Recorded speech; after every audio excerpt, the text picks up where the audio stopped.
किसी गांव में श्यामू नाम का एक किसान रहता था। स्वभाव से वह बहुत ही अच्छा था। उसका एक खेत था जो बहुत छोटा था, जिस कारण उसके बड़े परिवार की गुजर बसर बहुत मुश्किल से हो पाती थी। श्यामू अपने खेत में बहुत मन लगाकर काम करता, लेकिन खेत छोटा होने के कारण काम कुछ ही घंटों में खत्म हो जाता था। उसके बाद वह खाली रहता था। काम के बाद का खाली समय श्यामू को बिताना भारी पड़ता था। इसलिए उसने एक दिन सोचा कि क्यों ना इस खाली समय में गांव के ही सेठ जी के खेत पर मजदूरी कर लिया जाए।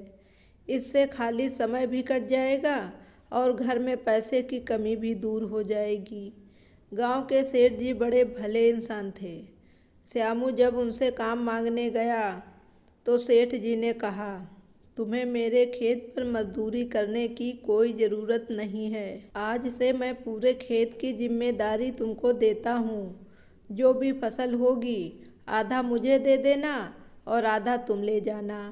सेठ जी के इस भले व्यवहार से श्यामू बहुत खुश हुआ और अगले ही दिन उनके खेत पर काम करना शुरू कर दिया।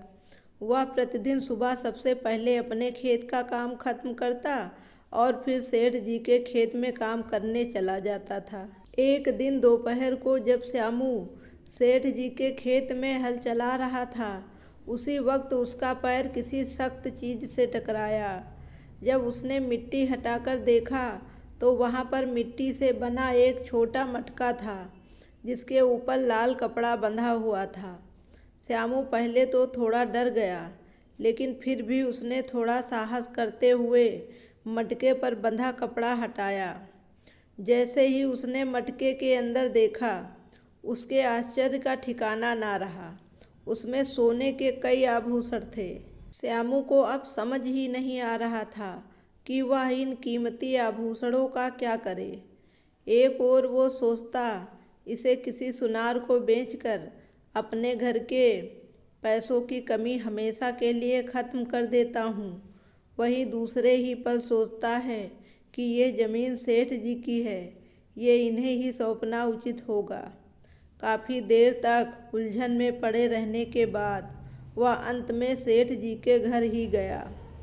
उसने सेठ जी को सारी कहानी बताकर मटका उन्हीं के सामने रख दिया। मिट्टी का वह मटका देखकर सेठ जी उसे पहचान गए और बोले, ये मेरी दादी के आभूषण हैं। मैं कई वर्षों से इसे खोजने की कोशिश कर रहा था। मुझे पता नहीं था कि ये कहाँ गड़े हुए हैं। इन्हें अचानक खोजकर तुमने बहुत बड़ा उपकार किया है। तुम्हें इस काम के लिए कोई बड़ा इनाम तो मिलना ही चाहिए। सेठ जी, मुझे आपने अपने खेत पर काम दिया, यही बहुत है। अब मुझे कोई इनाम नहीं चाहिए। श्यामू ने सेठ जी से हाथ जोड़कर आग्रह किया। फिर सेठ जी ने कहा, श्यामू, मैं जानता हूँ तुम बहुत मेहनती और ईमानदार हो, लेकिन इनाम तो तुम्हें स्वीकार करना ही होगा। सेठ जी थोड़ी देर रुके और फिर कहा, मेरे जिस खेत पर तुम काम कर रहे हो, आज से वो तुम्हारा है। तुम उसके मालिक हो। सेठ जी के मुंह से यह बात सुनकर श्यामू खुशी से झूम उठा।